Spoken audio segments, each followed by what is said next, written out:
nǹkan tẹ́ ẹ̀yin ń ṣe ní Europe àwa náà ń ṣe nílẹ̀ tiwa a lè ṣe. So ìgbà tí France ò tí ní tẹlifíṣàn tí Portugal ò tí ní French tẹlifíṣàn tẹ àwa ní West Side region àti ní tẹlifíṣàn a fi hàn wọ́n pé a lè ṣe ṣáájú yìí. Mo ń ròyìn ọ̀rọ̀ education ní òní sọ̀rọ̀ púpọ̀. Nígbà tí bàbá ní free education ọ̀rà good. Àárọ̀ la Monday gbogbo ọmọ ẹgbẹ́ gbogbo ẹ̀jẹ̀ ìyá àti bàbá fún àwọn ọmọ yín lọ sí school. Gbogbo wọn da ọmọ wọn lọ sí school. Nígbà tí wọ́n débẹ̀ ìlú dàrú.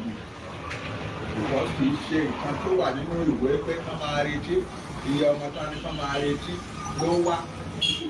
School mìíràn tí wọ́n ti ní ká máa retí 20 children 250 wá.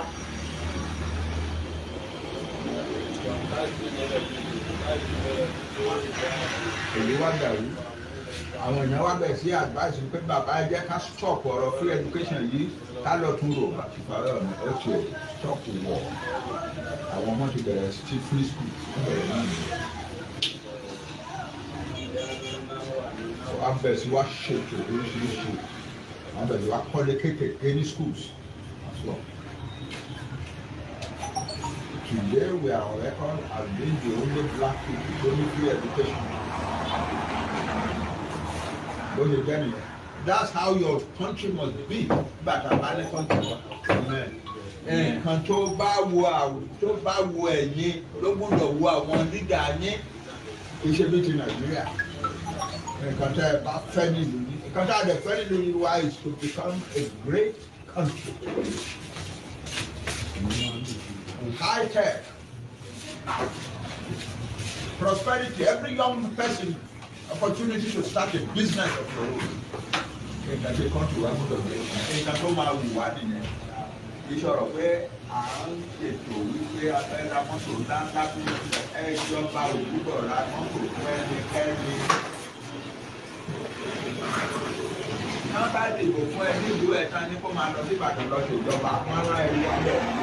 Bó ṣe máa débẹ̀ ó wà lọ́wọ́ ẹ ilé tó máa rẹ́ǹtì bẹ̀ ó wà lápò ẹ ìwọ ló máa ṣètò ẹ. That's all. The government of Yoruba land does not buy a car for any legislation. Does not rent a house for any legislation. Bá a ṣe fẹ́ ṣe nìyẹn. Bẹ́ẹ̀ ṣe fẹ́ bẹ́ẹ̀ bí nǹkan tó jẹ́ kí n dúró tì í pé màá fojú mi. Àmín Olódùmarè. Ẹ ṣé ẹ káàbọ̀. Yes sir. Mi ò ní dúró púpọ̀. Lídà yín nìyí. Lídà yín nìyí. Ọlọ́run náà kó jẹ́ lídà mi látọ̀run wá. Bẹ́ẹ̀ni. Mo ní ọ̀rẹ́ kan tó súnmọ́ mi tímọ́tímọ́. A ní kí má máa sọ pé Sunday ni lídà wa. Wọ́n á ní ká wá ní lídà. Ṣé ìwọ ni àbẹ́ mi?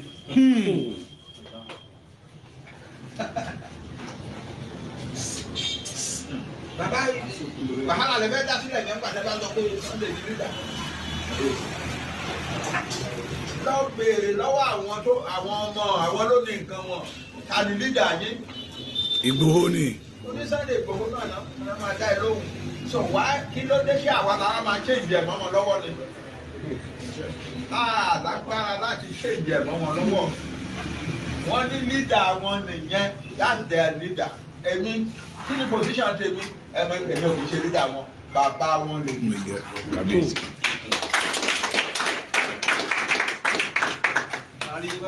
Ẹ ṣe bàbá yẹn ló dẹ̀ máa ṣe délẹ̀ ìjà kankan. Bó ṣe jẹ́ nìyẹn kú iṣẹ́ mọ́.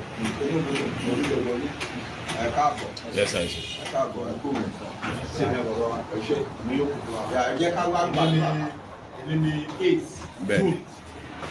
June 2024. So gbogbo àwa ọ̀dọ́ àwa rí bàbá wa. Ọ̀pọ̀lọpọ̀ rò pé Yorùbá ní sàyẹ́ ti kú. Wọ́n rẹ̀ mọ̀ wípé àgbẹ̀dọ́ bẹ̀rẹ̀ ní lọ́mọ gba àwa ní ká wá rí bàbá wa láti wá bọ̀rọ̀ ìṣẹ́jú tó ọ̀pọ̀ nígbà. Báwo la ṣe ń lọ sí ẹni gbogbo ṣe mú ọdún èsì àwọn Fúlàní làwọn tó ti lé màálù pé ara ọmọ Nàìjíríà ní àwọn náà jẹ́ níbi tó ibi òkè tó gbọ́ yẹn rí. Nàìjíríà citizen.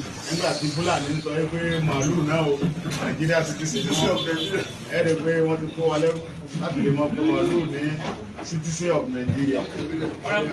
Fúlàní jẹ́ ká mọ̀ pé ẹrú ni àwa èèyàn tẹ̀gbọ́n jẹ́ àwa tá a jẹ́ Yorùbá wọn pé ẹrú ni wa àwọn fún wọn ìlú àwọn gan tó lágbára ní ilẹ̀ Nàìjíríà. Ìlọsọ́ní National Assembly. Àwa lọ. Ó ní àwọn regard a cow as more valuable than a human being. The National Assembly.